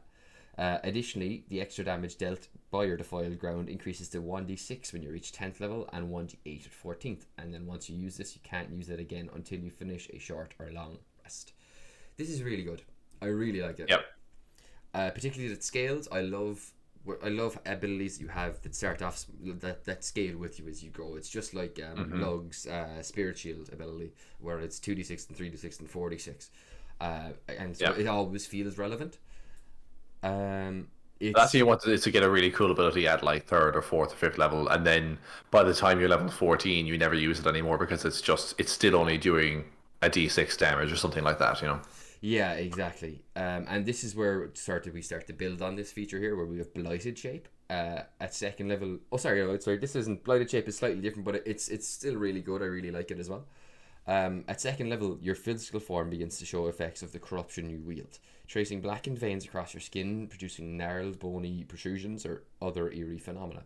You gain proficiency in the Charisma Intimidation skill. Additionally, while you're transformed by Wild Shape, you gain a +2 bonus to AC as gnarled spines protrude from your body. Your beast form also gains Dark Vision with a raise 60 feet or an additional 60 feet if you already have that sense. That's pretty cool. All those cats, those druids transformed into cats who don't have Dark Vision. Here's the class for you. You just have to be like the messed up cat from Pet Sematary. I think about that guy from Naruto that Rock Lee fought when he was drunk.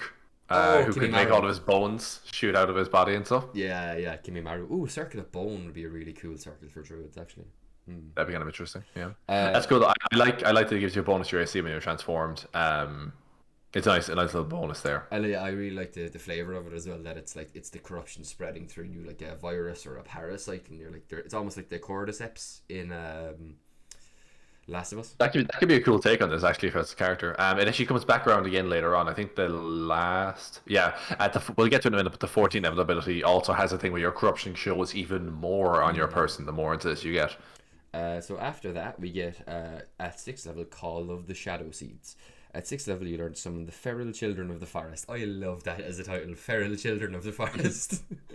From the life force of your enemies. When a creature that is not undead or a construct takes damage within your area of Defile Ground feature, within the area of your Defile Ground feature, you can use your reaction to summon a Blighted Sapling in an unoccupied space within 5 feet of the creature. You can direct a sapling to make an attack against any creature within 5 feet of it as part of this reaction. The sapling then acts on your initiative, obeying your verbal commands. The Blighted Sapling remains in your service until it reduces 0 hit points, at the end of your next long rest, or until you summon another sapling, at which point it crumbles into foul smelling mulch. You can use this feature a number of times equal to your proficiency bonus, and you regain all uses when you finish a long rest. They do also give you a stat block built into this for the Blighted Sapling. It's not bad at all. No, I mean it scales up with proficiency bonus and a few other things, which is good. And the hit points is equal to your level. Yeah, so level. Like if you max out your druid and go 20 level corruption druid, you'll have a Blighted Sapling with 40 HP, which 40 HP and 16 armor class. Yeah. It's not super. But I feel like there are other abilities in this class that make up for it substantially. Yes. But like as well, it's the fact I think why I like that is because it's summoned as a reaction, and then as part of your action gets to attack. Yeah, exactly. Yeah, that's pretty cool. It doesn't do it was what 2d4 plus proficiency, which is fine. It's just piercing damage. Yeah. I think it's okay. Actually, funny thing, its claws are counted as a oh no, I take it back. Never mind, ignore me. I was going to say it counts as a spell attack, which would imply that they are magical, but that's not the case. It says it's a melee weapon attack. Your spell attack modifier is the roll that they make to hit. I would class them. Oh god, I would class them as magical because they're a summoned creature. Yeah, I'd have to check and see if the Shepherd Druid has something that specifies, because I think there maybe something that specifies that the attacks from your summoned creatures are then magical specifically for Shepherd. Let me just you keep going. Yeah, I'm gonna check that. So it like anyway, this was where it kind of brings it in where they can do more damage anyway. Level 10 you get Foul Conjuration. The creatures you conjure are malformed and bloated with toxins. Any beast, fey or plant, including your Blighted Sapling, summoned or created by your spells or class features, gains the following traits: Blighted Resilience, the creature has immunity to necrotic and poison damage and to the poison condition. Toxic Demise, when the creature reduces 0 hit points, it explodes in a burst of toxic mulch or fetid viscera. Fetid viscera is such a disgusting combination of words. That's a very descriptive term.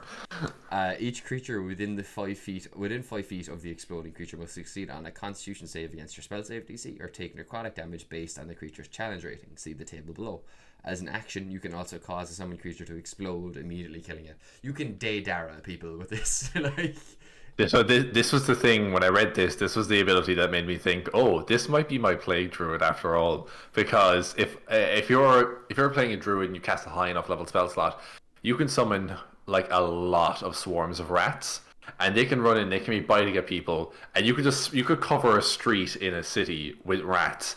And then if you have this, every time those rats are getting like stabbed by people and killed and stuff, they're just popping like little pustules of necrotic energy and just doing damage. So it's like not only are the rats biting you, but if you try to fight back against the rats, they're also popping and exploding like disgusting bubbles that are causing necrotic damage. And they also can't kill each other with that because they're immune to necrotic. They're immune to necrotic. Yeah.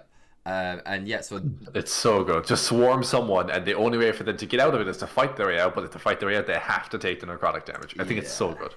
And it does scale with the CR of the creature. So CR 1/4 or lower, it's only a D4. CR 1/2, a D6. CR 1 or higher, a number of D8s of necrotic damage equal to the creature's challenge rating. So if you summon like a CR 8 creature, it's 8 D8. And then no challenge rating is a number of D6s of necrotic damage equal to your proficiency bonus. So if there is no challenge rating at all, then it could be like what proficiency, like say like 4 D6 and scales with you as well then to the end. This is a very clever inclusion that I don't know that I would have thought to include if I was making this class. Because when you think about it, you could summon something big, like one big strong. The way that summoning spells typically work is you can summon one big strong creature or multiple really weak creatures. And with the way this ability works, it would make sense if you ignore this table to summon multiple weak creatures and just have them die really quick, but then do necrotic damage as a result. But because it's nice that they thought about, well, what if you want to just summon a big powerful bear or something like that and send that into combat? It makes sense that it would not just get a single D4 worth of necrotic damage or something like that if it popped, you know. Can you imagine summoning a T-Rex with this? What challenge is a T-Rex, like 8? I think it's 8 or 10, yeah. Yeah, that'd be pretty good. Oof, like not only would it just hit like 88 necrotic as soon as it dies. Yeah, it's going to hit you like a truck with 4d12 white damage until you kill it, and then it's going to explode like a poison fireball. What did they say? Oh, you take half the damage on a save. Yeah, okay. Yeah. I just wanted to check if that was the case. Cool. And then the final capstone ability for this one is called Incarnation of Corruption. It's another one that's very similar to like a Paladin capstone. In that you like transform into like the ultimate representation of whatever it is your subclass is focused on. So in this one, it's an Incarnation of Corruption. 14th level, your physical form begins to take on the tainted traits of the land you're bonded to. Your skin grows ashen and your eyes darken or turn completely white. Spines and jagged spurs emerge from your body, granting you resistance to necrotic damage and +2 bonus to AC. Additionally, whenever you start your turn within the radius of the corruption created by your defiled ground feature, which I believe by at that point is like 40 feet. It would have gone up at that point. It's a 40-foot diameter. Yeah, it's 20-foot radius, so that's 8 squares around you basically, in every direction. Whenever you start your turn within the radius of the corruption created by your defiled ground feature, you can use a bonus action to gain temporary hit points equal to your proficiency bonus. That's really cool. Yep. Buffs you out nicely. Like you said, it's a transformative ability, but you can see how that tips on from the Blighted Shape thing, where it says, oh, you have some black veins and stuff like that, and you're just kind of a little bit corrupted. And this is like, if you go 14 levels into this class, you are massively corrupted. Like you are.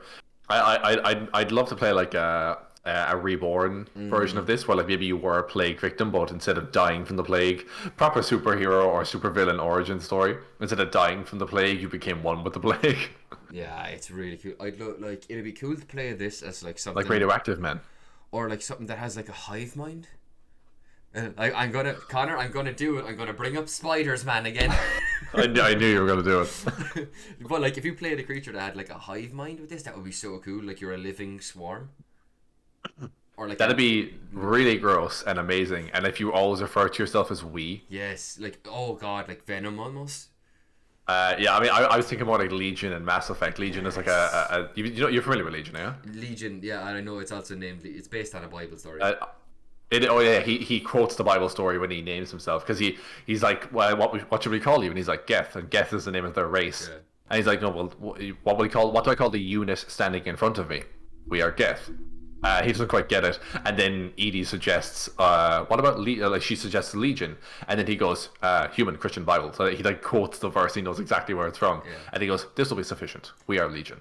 That was also the first thing I said the first time Lug raged when he got his ghosts was "We are Legion." That's badass. Yeah.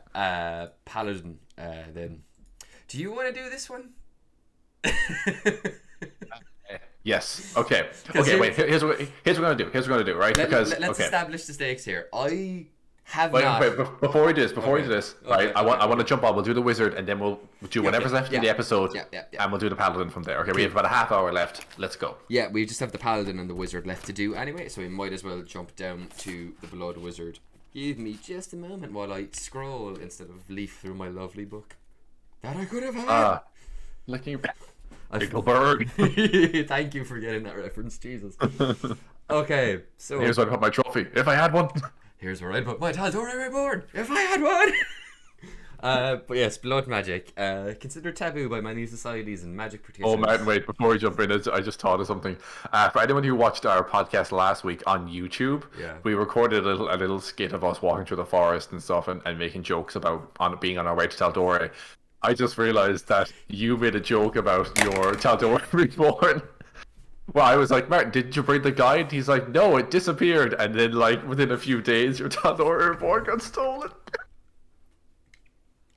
I'm fine. Sorry. I'm fine. Sorry. I'm fine. How about that blood wizard, huh? Yeah, blood wizard.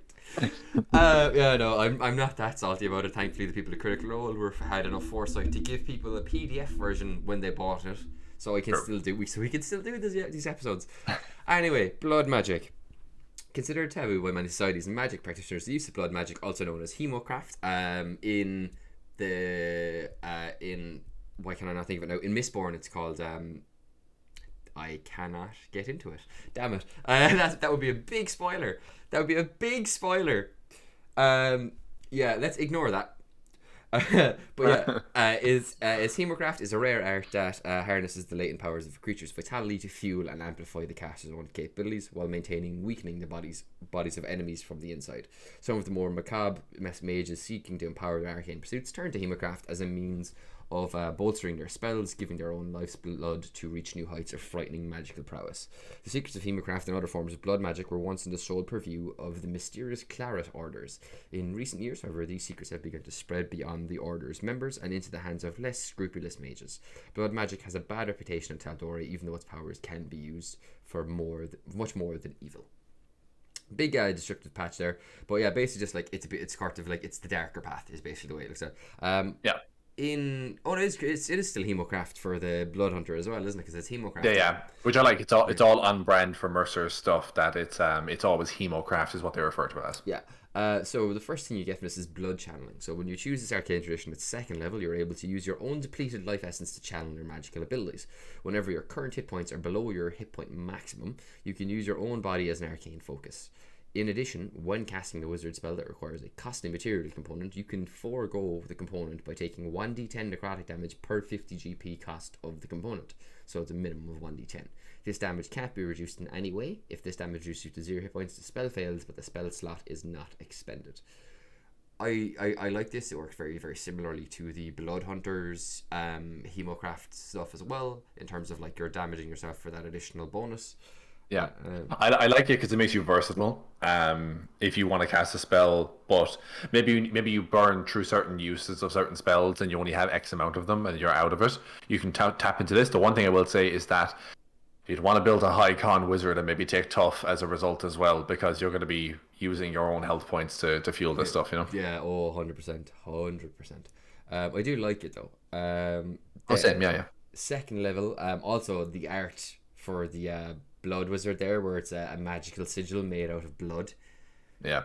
That's metal as hell, and I love it. Sanguine Burst. At second level, you learn how to weave your life force into a spell you can cast, boosting its intensity at the cost of your own vitality. Whenever you roll damage for a spell you've cast of first level or higher, you can choose to take necrotic damage equal to the spell's level to reroll a number of the damage die up to your intelligence mod, minimum of 1. This damage can't be reduced in any way, and you must use the new roll. Again, you'd want to have a very high hit point con mod wizard with a high hit point pool. Wizards only have D6s as part of their the thing. So I mean, this is I love it when it's the Blood Hunter. I love it here as well.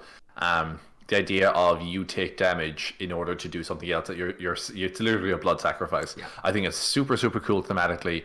I think it works really well for the Blood Hunter because they've got D10 hit dice. They're martial class. Yeah. It works slightly not as good here. You need to build the character. That being said, Gavin, who's playing a Blood Hunter in our game, Aerith, the Wood Elf, Gavin didn't necessarily craft Aerith to be particularly tanky. No. But I mean, he has a couple of things where he can take damage. But he didn't really build Aerith. But he didn't take tough.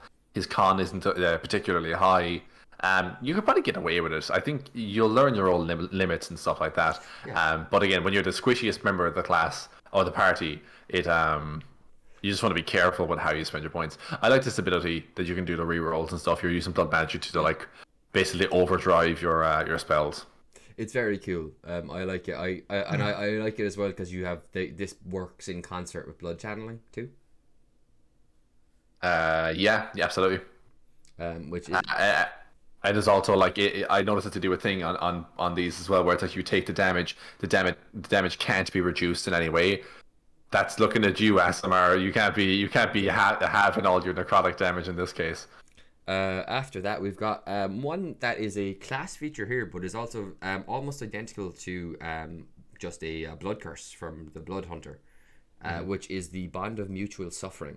I think it's even the same name as the It's Blood similarly named, I think. Yeah. Yeah. I'll check it. At 6th level, when a creature you can see hits you with an attack, you can use a reaction to bind your vitality to the attacker and force them to share your pain. The attacker takes damage equal to the damage you took. Sorry, the attacker takes damage equal to the damage you took. This feature cannot be used against constructs or undead. You can use this feature once. You must finish a short or long rest before you can use it again. And at 14th level, you can use it twice. That's very good. I mean, it's not even that like you take half and they take half. They just take the full amount, right? Take equal to the damage you took. Yeah. So you could totally amount. they could crit you and do a crazy amount of damage, and you could be like, you just take that right back, and they take the damage right back again. Like it's a reaction as well, isn't it? Yeah, it is. It's a reaction. You can do this when someone crits you. Yeah, which is that's pretty good. That's a really good ability. Yeah. It's a really good ability. I don't know. Yeah, it would make someone think twice about hitting you. Now, obviously, your DM knows that you only have one use until you hit 14 level. But I think you could swing this in such a way that like it's but particularly because I don't know. I think if you're a blood mage, you'd probably be pretty creepy, pretty scary looking. You could be like you could hit by something. They could take the full brunt of that hit back. And you could maybe make a deception check and just be like, if you kill me, you die too. Yeah, that's actually a really cool idea.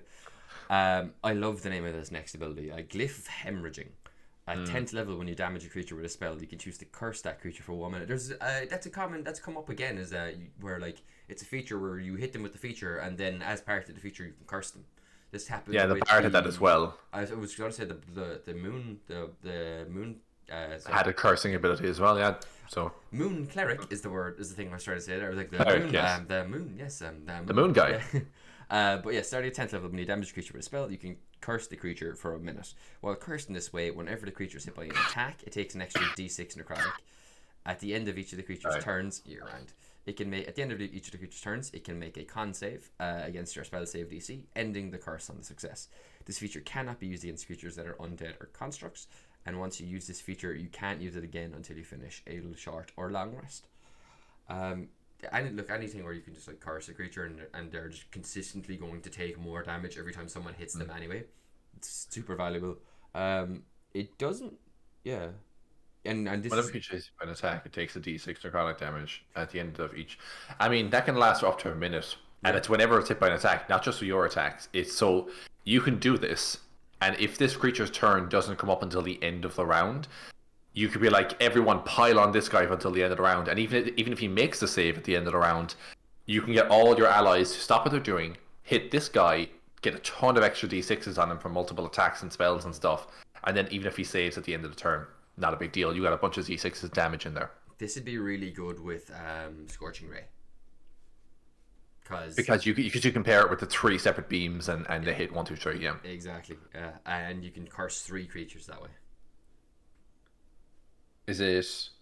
It just says. But when you damage a creature with a spell, you can choose a creature to curse. If you do that with Scorching Ray, you hit 3 creatures. You've damaged three individual creatures with a spell. It doesn't say you can't have. Or does it say anything about? It doesn't say that your curse can only apply to one person, or it doesn't say that it lasts until you curse someone else. It just says when you damage a creature with a spell. So you could, if you cast a high enough level Scorching Ray, you can apply, or any kind of spell that has multiple attack rolls as part of it, that'd be available to you as a wizard. You can literally tag an entire enemy party with this. I'm gonna be that guy. I would rule against that personally, because it says you can choose to curse that creature. I get what you're saying. I think it's a bit of an oversight on the design here, but I don't think it was intended that you could Magic Missile guaranteed hit several people on the battlefield and then curse all of them at once. That's good. I didn't think Magic Missile. Magic Missile's great because you're guaranteed to hit and it's necrotic in force. But you could like curse one person and be like, cool. Like, well, when you hit. When you it just says when you damage a creature with a spell. Yep. So yeah, you could be like bang bang bang bang, bang multiple Magic Missiles hitting all at once, doing additional damage. I'd probably rule in favor of that. They're technically separate instances of damage, that you're choosing to target with one person, I would allow that for your extra. So you cast a second level magic missile for those missiles fired at the creature, an extra 4d6 necrotic. I would allow that. Yeah. It'd be really powerful, but I would allow it because it's technically 4 different hits on the creature. Right, and we have our Capstone, which is thicker than water. So upon reaching 14th level, the blood that flows through your veins is empowered with arcane vigor that mends wounds and helps preserve your life. Whenever a spell or magical effect causes you to regain hit points, you regain an additional number of hit points equal to your proficiency bonus. Already very handy. In addition, while you are concentrating on a spell, you have resistance to bludgeoning, piercing, and slashing damage from non-magical attacks. So you have like a reduced version of Barbarian Rage while you're concentrating on a spell, which is really, really good. The weakest health point class in the entire game is really good. I'm just thinking there, if 2 people in the class, one person played a blood wizard and one person played a blood cleric, the cleric can just focus, or the wizard can focus on damage output and do a lot of damage output, and if the cleric's there backing up, healing them constantly, when you get this 14 level ability and you're getting an extra, you'd have to give a +5 at that level for your proficiency, so everything they heal into you gets an extra 5 health points on top of it every single time, and they're just fueling you up so you keep burning your blood and keep doing heavier and heavier attacks and stuff like that. You could do that's a pretty sick combo. Like really nasty 3-man party of blood cleric, blood hunter, blood wizard. Oh, I call them the Blood Boys. Or the Claret Orders. I like Blood Boys. Blood Boys back in action. Okay, Conor, you have about 20 minutes. Let's go. Yeah, you've about 20 minutes. Convince me on the Oath of the Open Sea. Okay, so Martin has issues with the Oath of the Open Sea. Upon first look at it, I thought maybe this isn't that great either. But I've come around and I actually think it's a really cool top class. I could see myself playing it. Which is the thing, as far as I'm concerned, all a class or subclass has to do to be considered a good class is I have to read through it and I have to say, yeah, I'd play that. Because if I read a subclass and I think either the abilities aren't good or I'm not inspired by the concept, then it's out for me. I probably won't play that. But in this case, I'm both inspired by the concept and I could see myself playing this. So let's jump in. Oath of the Open Sea. We'll just go through the tenets rather than reading the preamble at the start. So I feel like the tenets really kind of capture what a paladin is in the subclass. So the first one is no greater life than the life lived free. One should be free to chart their own path without oppression. Those who would exert their power to dominate others shall be smoted. Basically, you're kind of saying, You're basically saying, like, I'm going to be a chaotic character right from the get-go there. I think people should be free to do what they want and go where they want. Bit of a rebel streak there. They don't like authority figures, much like myself. Trust the skies. The guidance of a strong breeze, the rumble warnings of the coming storm. Nature is a source of portent. Portent. Yeah, portent is like an omen. Yeah, I know what it is. I just don't know how to say it. Is it portent or portent? Portent. Yeah. Portent. Do you know, like Omen Dran's sister Portentia? Yeah, Portentia. Yeah. They're all named after like different types of like vision or prophecy. And sorry, a portent and counsel that should be heeded. So basically, this is basically it's kind of like a sailor who has like, my whole knee is acting up. I know there's a storm coming, kind of thing. It's like you're in tune with nature a little bit, which I like. I like. There's a couple themes that run through this, and one is that these guys are incredibly mobile paladins, and two that they have a certain connection with nature and have the ability to kind of like read the natural movements of the world, so that they are a little bit like seers as well. They're a little bit what's the word I'm looking for? Seers or prophecy. Clairvoyant is the word. Thank you. Which I think is cool. It's a nice kind of thing. I think other paladins don't touch on it, Martin. That's my first point. I think other paladins don't really touch on speed as much, and other paladins don't, and mobility, and other paladins don't necessarily touch. I know what you're going to say, that certain paladins cast haste. Don't start me. Because he's like, but I'm a vengeance paladin. I can cast haste. I can cast haste. You know what I meant to say. Please continue. This is highly entertaining. I'm just saying these guys focus a lot on clairvoyance and also on mobility for not just them but for their allies. You keep moving, you keep mobile. Adapt like water. The waters of the ocean can shift around any obstacle or become most impassable obstacle of all. They carve their way through the land, reveal the secrets of the past, or swallow the truth and hide it forever. To embrace the fluidity is to be ready for any challenge. So it's basically telling you can be passive, you can be dynamic. You can be dynamic and adaptable to any situation. And then finally, explore the Uncharted. The world is filled with mystery. Through the pursuit of enigmatic ends, one can uncover those who hide their foul deeds and find their path to becoming something great. This is basically go off and become an adventurer. Which is, I feel like this class is really geared towards don't get tied down. Go wherever you want as a party. Take whatever jobs you need to do. I think it sets up pretty nicely the themes. So we'll jump into the old spells. First off, you get Create or Destroy Water. Feels pretty standard for an Ocean Paladin. And then Expeditious Retreat, which is one you can do a bonus action to dash. Again, keeping that mobility feature, you're going to be a super mobile Paladin. Next up, we have Augury, which it basically kind of keeps in theme with that clairvoyant ability. And Misty Step, again, Misty Step as a Paladin, you know this. Misty Step as a Paladin is flipping awesome. Stop myself. Misty Step as a Paladin. Misty Step anyway is an amazing spell, but Misty Step as a Paladin is great. At 9th level, Call Lightning, which I think is awesome, because I could see you playing like a captain of a ship with this character, and I could see you being on your ship. You're sailing, but you're like, oh, I can't take out my weapon, and I'm not a ranged fighter, so these two ships are engaging us. Oh, better call down some lightning bolts onto those ships. Yeah. I'm not a ranged fighter, but I am Storm, the X-Men. Yeah, exactly. Yeah, I'm not a ranged fighter. I can't fire arrows at you, but I can fire bolts of lightning.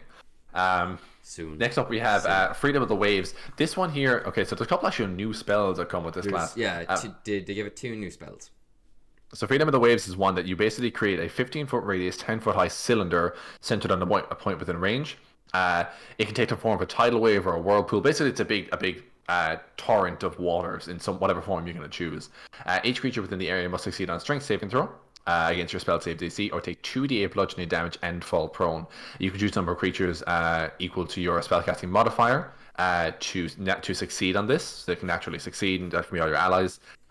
If you're within the area, as part of the action used to cast a spell, you can vanish into the deluge and teleport to an unoccupied space that you can see within the spell's area. That's pretty cool if you get in trouble. You can just drop a whirlpool on yourself and then immediately just like step back into it and get washed away to wherever you want. I think it's a really cool spell. Next up is Freedom of the Winds, which is I'll jump back a little bit here. So that was Call Lightning and Freedom of the Waves. Next you get Control Water, again super on brand for a Paladin of the Sea, and you get Freedom of Movement. Then again, keeping in theme with you are mobile, you cannot be pinned down, you know.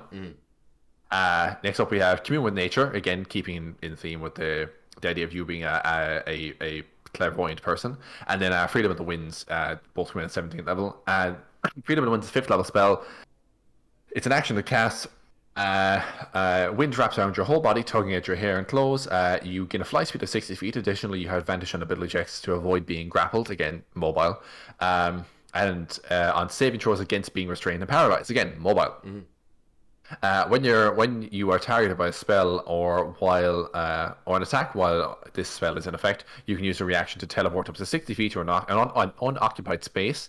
If that movement takes you out of range of the triggered spell or attack, you are unaffected by the spell until the spell ends when you reappear.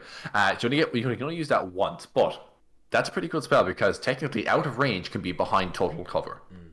So if they can't see you, you count as being out of range. You could literally just move behind an obstacle where you are crouched down and you are not at all visible, and someone who's about to hit you with a really heavy attack could completely burn that attack and miss, you know? Okay, here's why I know you're going to start having a problem, right? Because I think so far you're good. I think so far you like what's there, right? Yeah. Yeah, okay. Here's why I know you're going to start having a problem. Marine Lair. So... the channel divinity, there's 2 channel divinities. One is Marine Lair. You basically create a 20-foot fog that surrounds you in all directions. The fog moves with you remaining centered on you for the duration. The area count is heavily obscured for for anyone outside of it, but for you and anyone standing within 5 feet of you, it's only lightly obscured. So you can still could have like spells or have your rangers or your archers, your spellcasters close to you. They can be firing out, but everyone firing in is disadvantaged because they can't see into you guys. That's pretty much it. This lasts for 10 minutes. It spreads around corners, much like Fog Cloud and stuff like that. Yeah. So, I think the reason you don't like this is because Travis was really bad at using it. It's because I've seen it in combat, and it feels... It's like, my whole opinion of the subclass, right, is that it's very good in very specific situations. I would agree. But I mean... But like don't get me wrong, a blow up dartboard is very good in very specific situations. Okay. Like, it's just it is. That was unnecessary. It is okay. I am being a little harsher. No, it is like I get what you're saying. They're very very mobile class. Once we get into more stuff there, yeah, I just really hate I can't help I played 17 levels of Vengeance Paladin. I can't help but compare the two, and like the channel divinities you get as a Vengeance Paladin are I have an advantage on you until you're dead.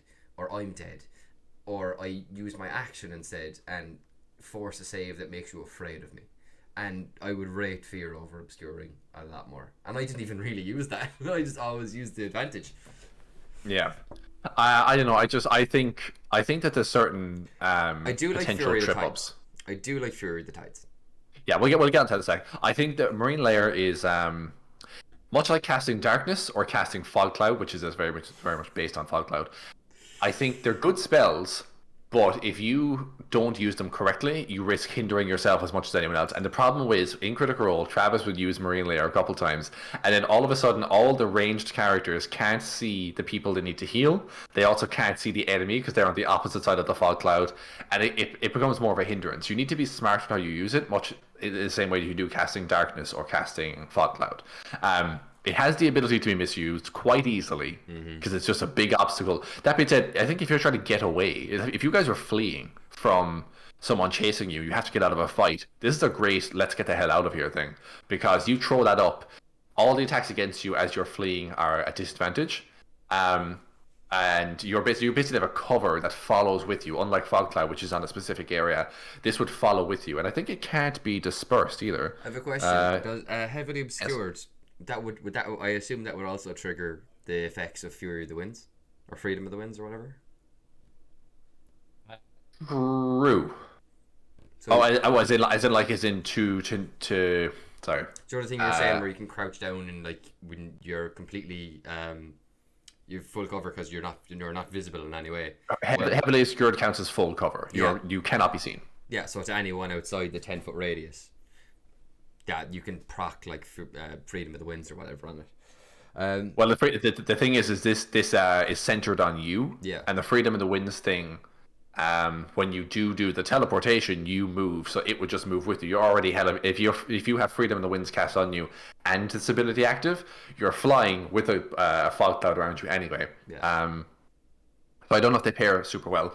Also, this can't be dispersed either, because that's the thing with Fog Cloud. Fog Cloud can be dispersed by strong winds.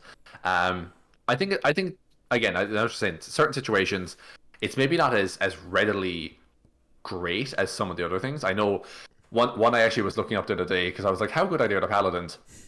Why is no one playing Oath of Devotion, the most basic paladin, and they're actually probably one of the bloody best? It's that was the best. That was the most popular and most played paladin. They are the paladin you bring to a fight. Is the Oath of Devotion? Yeah. Oh my god. I was reading through and I'm like, these guys are insane. But can you not see why I don't like this as much now? Well, no. Here, okay. We're gonna keep going. We're on 1 o'clock here. Okay. Fury of the Tides. I really like Fury of the Tides. I think it's a great ability. Yeah. Mainly because it doesn't require a save. I wish it scaled. If it got a bit, maybe if it did a little more damage or push people a little bit further. So what it does is, as a bonus action, you can channel the power and might of the waves, set both to your attacks for 1 minute. Once per turn, for the duration, when you hit a creature, regardless of size, with a weapon attack, you can choose to push the creature target 10 feet away from you. If you push a target into an obstacle or another creature, the target takes bludgeoning damage equal to your charisma modifier. Okay, that's quite good earlier on. It's really good for getting you out of again, that mobility thing. It's great at getting you out of a sticky situation. You're getting overwhelmed. You can hit a guy, knock him back. He's 10 feet away from you, presumably not provoking attacks of opportunity anymore. So you can run away without having to worry about that. It's a good way of not getting pinned down. Being able to knock them into one another is like for the charisma modifier bonus is fine early on. Definitely by maybe like coming up on 10th level, that's not going to be counting for a whole lot. It'd be ideal if it... I wish that scaled in the way that like Booming Blade or Green Flame Blade did, where I think it's Booming Blade. Yeah, Booming Blade initially, because initially it's just charisma damage. And then it's 1d6 plus charisma damage. And then it's 1d6 plus charisma damage. And then a creature within 5 feet of you takes charisma damage. Yeah, I think... yeah, definitely. I think it would have been better if it was just like... You could have said something like, okay, it's a d6 instead of charisma modifier, because realistically, a d6 on average is approximately what you would expect a paladin to take in a charisma bonus when they're building their class. So I think a d6 would be fine, and then maybe at like, I don't know, 10th level it's 2d6, and maybe like 15th level it's 3d6. That would be a nicer way to scale it up, I think. Yeah. It's because again, when you're it's not like it's even like your proficiency or twice your proficiency or something like that. It's your charisma modifier, which is not scaling up unless you actively put points into it. It's kind of a bit of a what would you call it? It kind of contradicts what we said earlier about this book following some of the trends of using proficiency bonus instead of ability to score ties. Yeah. I think proficiency bonus here would even have been a bit better, or twice proficiency bonus, and then at the very least, it's going from being 4 damage early on, which is about a d6, you know, give or take. Or the average of a d6, and then by the time you're finishing out, you're talking about 12 points of damage, which even at 17th level, 12 points of damage is a nice little chunk of damage. Like. Yeah, absolutely. So yeah, it's good. I like that it doesn't require a save. I like that you could whack someone and there's no save involved. You just knock them away straight away, and then you can move freely without having to worry about that. But I agree, the damage is definitely not where it should be. It not having a size restriction is good as well. Yes, absolutely, because you can literally knock a gargantuan dragon back 10 feet. That's what I was going to say, whether it's a gnome or a Tarrasque, it's moving. Yeah, exactly, yeah. Cool. I don't know if that was like an oversight on their part or whatever, but anyway. 17 level ability, you feel okay, so this is the typical Paladin Aura. Yeah. Ability, pardon me. 10 feet aura, you and any other creatures within it cannot be, or any allied creatures within it cannot be grappled or restrained. You ignore penalties on movement and cannot movements and attacks while underwater. Specifically only underwater. Yes, so it's not like difficult terrain on stone or anything like that would affect this. It's only underwater. I think that being immune to grapple and restrained is quite good for your whole party. Would that technically mean? No, wait. They can get out of a grapple as well by spending 5 feet of movement. Which is nice. If you're already in, you can just expend 5 feet of your movement, which is not a lot. Because early on, again, that is only a 10-foot aura, and as haven't had played a paladin who had that 10-foot aura. At 7th level, you're doing the thing where you're like, okay, they need my aura over here, and you run over to this side. Need my aura over here, run over this side. I was just checking the Vengeance Paladin aura is only the Relentless Avenger one, the one where you can follow them if they try to disengage from you, or what's it? When you hit a creature with an opportunity attack, you can move up to half your speed immediately and attack them. In fact, the same action. That's definitely not as good as this. I don't think. The standard thing with paladins is you get the charisma bonus to all your bloody saving throws, which is ridiculous. Okay, I was checking something there. I was wondering if you'd be immune to hold person with this, but hold person is specifically the paralyzed ability when you're held with hold person. I think this is good, and naturally it scales up to the 30 feet at higher levels. Having a party that's immune to being restrained, like how does that work if someone handcuffs you?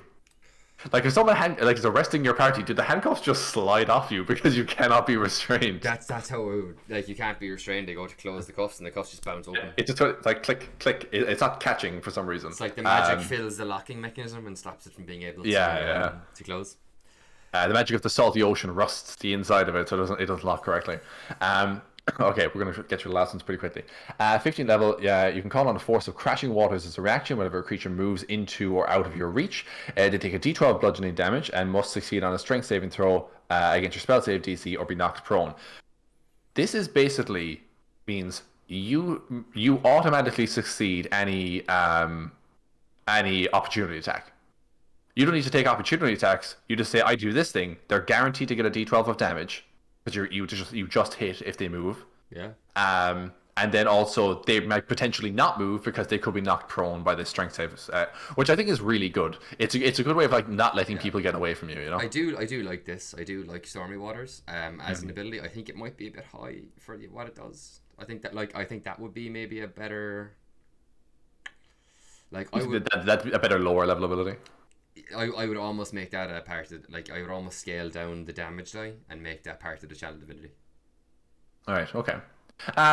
Yeah, I can see that. I mean, I think it's quite good that you're basically guaranteeing that you're always going to get your opportunity attack. Particularly, the one thing now is it's not an actual attack from you, so you can't opportunity attack and then smite or something like that. But you're sacrificing that to say, I'm definitely going to hit this guy, and he may not even move because he might knock him prone immediately. Yeah. Finally, Mythic Swashbuckler, so this is your Paladin 20th level transformation ability. It lasts for a minute. You advantage on strength checks, athletic checks, strength athletics checks, and you get an ability to climb, which is, I think, was a bit of a weird one, but I think it's probably because they assume you're going to pick someone who already has a swim speed, like a Triton or a Sea Elf or a Water Ganassi or something like that. Although I can also see it being kind of a thing if you're on a ship and climbing up and down the ropes and stuff like that. That's what I saw it as, is that like this is you being able to scale the rigging and up and down without any effort. Be able to Captain Jack Sparrow this and go up into the thing,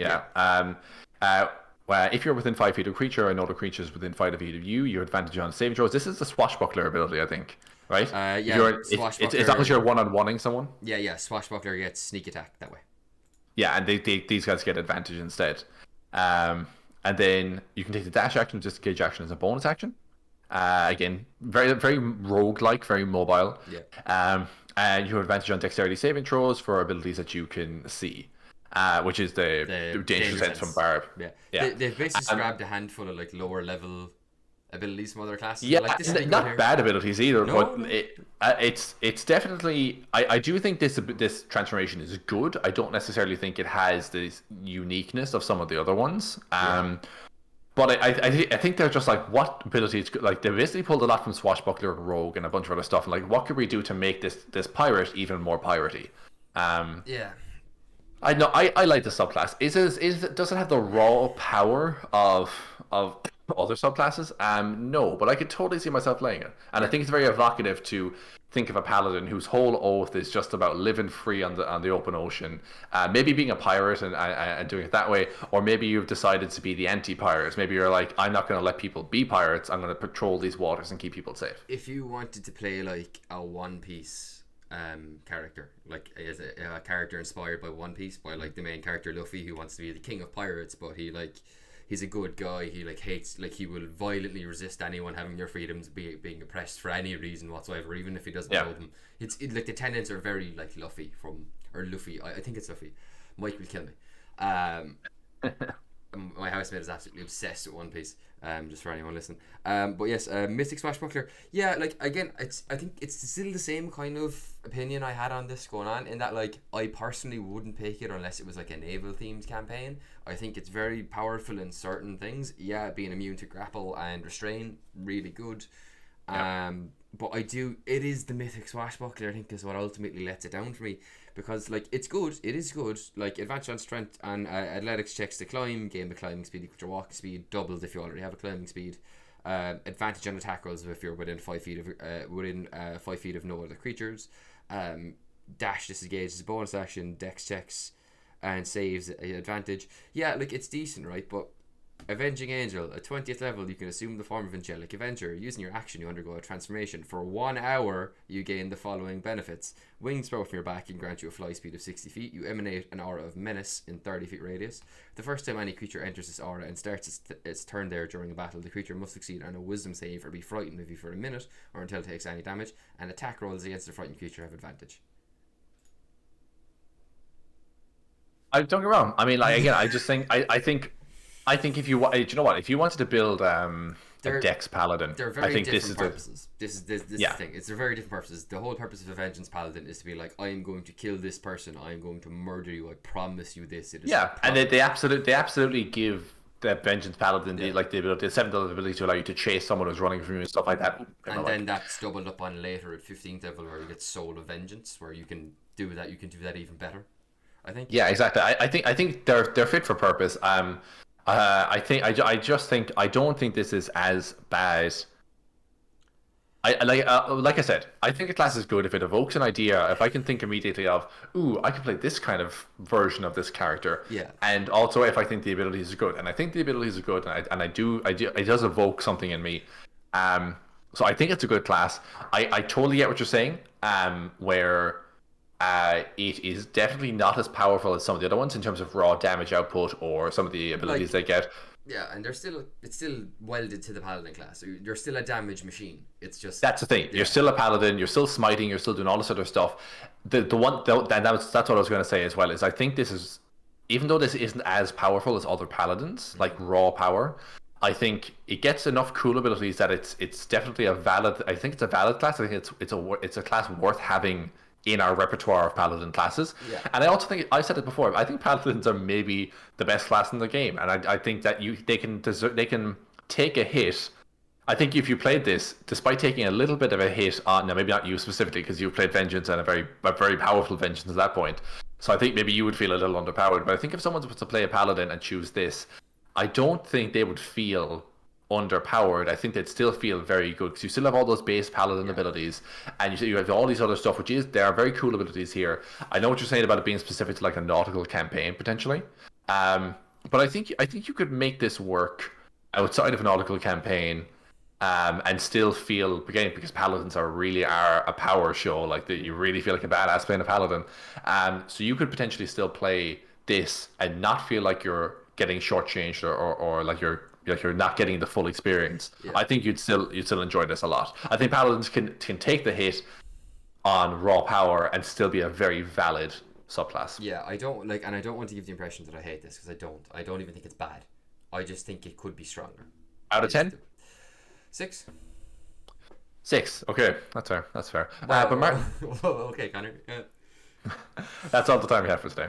Okay. Yeah. No. Look, I'm super excited. This is like a really, really great book. And from what I understand, they are planning to update the Critical Role classes that are already on D&D Beyond with the updates from this book. So that. Yes, I don't know if we're necessarily going to see all of the subclasses, but the Cobalt Soul. I'd say just Cobalt Soul. Cobalt Soul, Blood Hunter. Gunslinger. Oath of the Open Ocean. Open Sea, sorry. Open Sea. It used to be Open Ocean. I prefer it to be Open Ocean because the accent's not alliteration, because they're vowels. Open Ocean, yeah. But yeah. All right. If you have any questions, queries, comments, or even just some memes you want to send us, you can find us on Twitter at Micflayers Pod. It should be down in the bottom right hand corner there.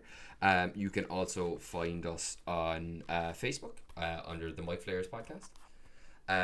Conor, where can people find you on the internet?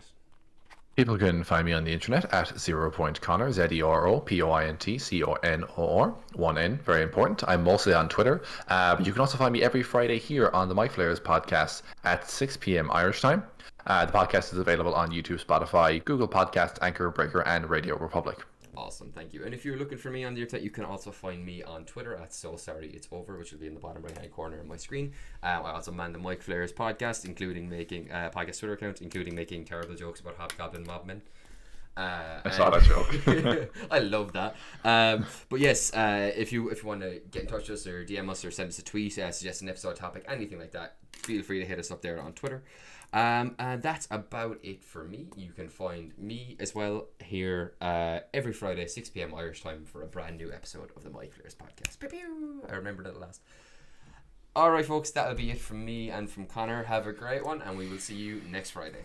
Bye bye. Later folks.